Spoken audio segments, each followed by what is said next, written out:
kapasitas presiden dalam konteks ini ya, Joko Widodo, saya menilai tidak punya kapasitas. Gitu. Ada hal yang berbeda antara berpikir besar, bertindak besar, dan bicara besar. Menurut saya, Jokowi berpikir besar dan dia bertindak besar. Yang lain bicaranya saja yang besar. Presiden ini, kalau didetilkan loh pasti ketidakbenarannya, ketidakjujurannya, ketidakbenaran dan ketidakadilannya dalam konteks berbangsa dan bernegara. Oke. Enggak, gini, semua orang bisa mengatakan apapun, semua orang bisa menuduh apapun, itu no problem. Yang terpenting adalah dia bisa membuktikan perkataannya tidak. Jokowi jelek. Faktanya jelek apa ganteng dia? Kan jelek. Ini menghakimi orang dan menurut saya berhenti. Saya pikir nggak bijaksana loh. Tidak diangkat oleh siapapun untuk menjadi hakim bagi siapapun. Mereka cuma menyampaikan gerutuan-gerutuan saja. Nah, maksud saya berhenti seperti itu. Menghina itu tidak ada solusi. Menghina? Apakah presiden boleh dihina? Jawaban saya adalah tidak. Karena dia presiden? Bukan. Karena saya dan presiden sama-sama manusia.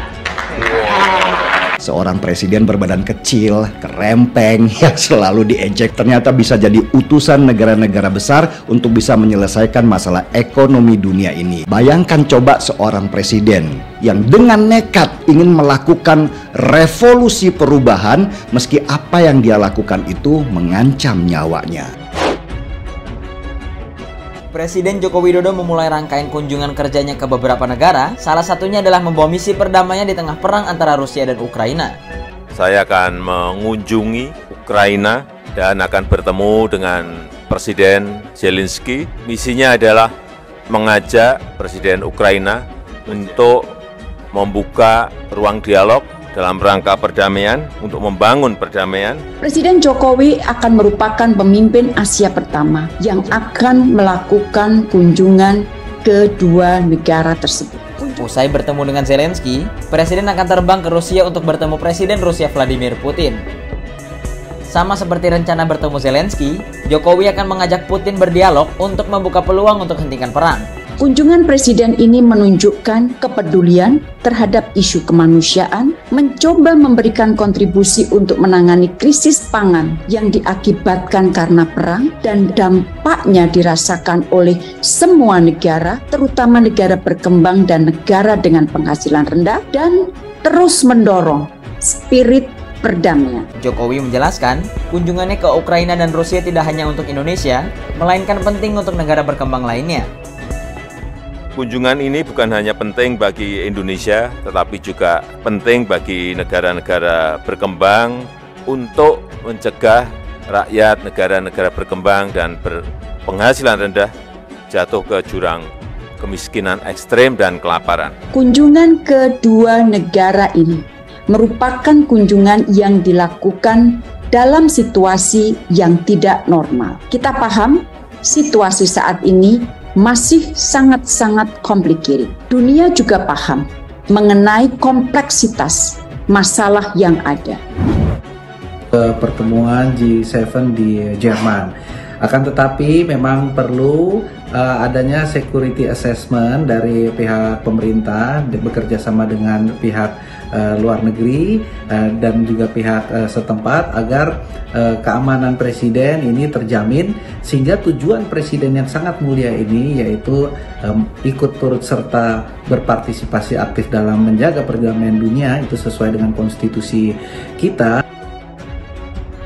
Lawatan ke luar negeri Presiden Republik Indonesia Joko Widodo atau Jokowi membawa misi perdamaian ke Ukraina dan Rusia yang tengah berperang hebat selama 4 bulan terakhir. Sejak Presiden Rusia Vladimir Putin mengerahkan pasukannya membombardir negara tetangganya, Ukraina, pada 24 Februari 2022. Meskipun di tengah situasi perang yang masih berkecamuk, Presiden Jokowi tetap kukuh untuk datangi Ukraina dan Rusia, hanya demi tegaknya perdamaian dan kemanusiaan. Karena perang yang berkepanjangan akan berdampak luas bagi kehidupan umat manusia, tidak saja di negara bertikai tetapi seluruh dunia. Presiden terlebih dahulu mengunjungi Jerman untuk menghadiri konferensi tingkat tinggi atau KTT G7. Kemudian memulai misi perdamaian ke Ukraina dan Rusia. KTT G7 ke-48 diadakan dari 26 hingga 28 Juni 2022 di Schloss Elmau, Krun, Pegunungan Alpen Bavaria, Jerman. Setelah dari Jerman, saya akan mengunjungi Ukraina dan akan bertemu dengan Presiden Zelensky. Misinya adalah mengajak Presiden Ukraina, Presiden Zelensky, untuk membuka ruang dialog dalam rangka perdamaian. Untuk membangun perdamaian karena memang perang harus dihentikan. Dan juga yang berkaitan dengan rantai pasok pangan harus diaktifkan kembali, ujar Presiden dalam keterangannya di Bandara Internasional Soekarno-Hatta, Tangerang, sebelum lepas landas pada Minggu 26 Juni 2022. Selepas berkunjung ke Ukraina, Presiden Jokowi akan menuju Rusia untuk bertemu dengan Presiden Vladimir Putin. Pada kesempatan tersebut, Presiden Jokowi mengusung misi perdamaian yang sama dan akan mengajak Presiden Putin untuk membuka ruang dialog dan menghentikan perang. Sekali lagi, dengan misi yang sama, saya akan mengajak Presiden Putin untuk membuka ruang dialog dan sesegera mungkin untuk melakukan penghentian gencatan senjata dan menghentikan perang. Lanjutnya, dari Rusia, Presiden Jokowi kemudian akan berkunjung ke Persatuan Emirat Arab untuk melakukan kembali pembahasan kerjasama ekonomi dan investasi antara Indonesia dengan Persatuan Emirat Arab. Presiden memandang penting kunjungan ini bukan hanya untuk Indonesia, melainkan juga untuk negara-negara berkembang lainnya. Kunjungan ini bukan hanya penting bagi Indonesia, tetapi juga penting bagi negara-negara berkembang untuk mencegah rakyat negara-negara berkembang dan berpenghasilan rendah jatuh ke jurang kemiskinan ekstrem dan kelaparan. Jelasnya, di akhir pernyataannya, Presiden Jokowi memastikan bahwa selama ia melakukan lawatan ke luar negeri, roda pemerintahan akan dijalankan oleh Wakil Presiden Ma'ruf Amin. Pertanyaannya adalah, apakah pantas orang ini dihina? Ada yang bilang pantas. Presiden pantas dihina? Pantas dihina kalau memang dia nggak benar. Ini presiden brengsek, presiden nggak tahu diri. Orang memang sesuai dengan fakta kok. Pantas nggak itu? Hah? Presiden lo simbol negara. Presiden ini ngurus republik, bukan hanya ngurus Egy Sujana atau Jokowi jelek. Faktanya jelek apa ganteng dia? Kan jelek. Oke lah, si A, si B, aku nggak mau bilang nama, dia jelek. Pantas nggak? Kau jelek. Itu nggak baik. Tapi tadi kita Etika lah, sopan santun lah. Tidak ada orang yang karena sengaja menghina itu kalau orang itu tidak pantas dihina. Ini bentuk penghinaan terhadap presiden. Menghina itu tidak ada solusi. Menghina. Apakah presiden boleh dihina? Jawaban saya adalah tidak. Karena dia presiden?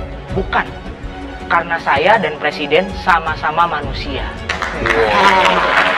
Jadi saya setuju bahwa presiden tidak untuk dihina. Saya setuju.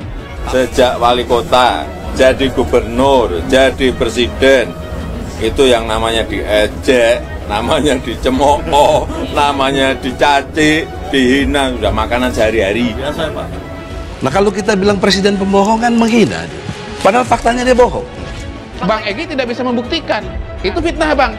Gitu loh, itu fitnah. Nggak masuk akal tiba-tiba menghina itu. Tapi gini, akal. Bang, harus ada sebab. Kalau orang memang sudah niat menghina, menghina aja. Nggak ada. Jangan nggak ada yang jelek, yang bagus juga dihina, Bang. Kalau itu namanya baru fitnah. Apalagi kalau dia memang pakar hina, Bang. Tapi gitu. Tidak ada. Bedakan antara kritik dan mencemooh, beda itu beda. Kritik dengan menghujat juga beda, jangan disama-samain. Kritik sama mencela beda, itu coba dilihat, beda. Jadi kalau dia presiden benar secara objektif, nggak ada orang menghina. Apa sih orang tiba-tiba menghina? Yang dikhawatirkan oleh Egy Sujana dari lu menghina ya, tangkap. Itu yang kejadian di Orde Baru, termasuk Egy juga ditangkap, kan begitu?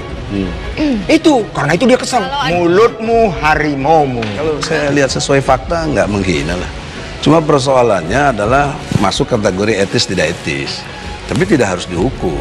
Kalau saya mau, bisa saja itu dipidanakan. Bisa dipidanakan. Ribuan kalau kayak gitu itu kalau saya mau. Tapi sampai detik ini tersebut yang tidak saya lakukan. Kalau tidak mau dihina, kan jaga kelakuan yang jangan sampai pantas dihina gitu loh.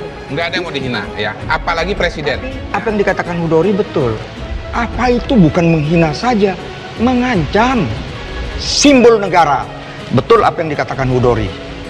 Bukan lambang negara. Memang bukan lambang, itu betul. Simbol.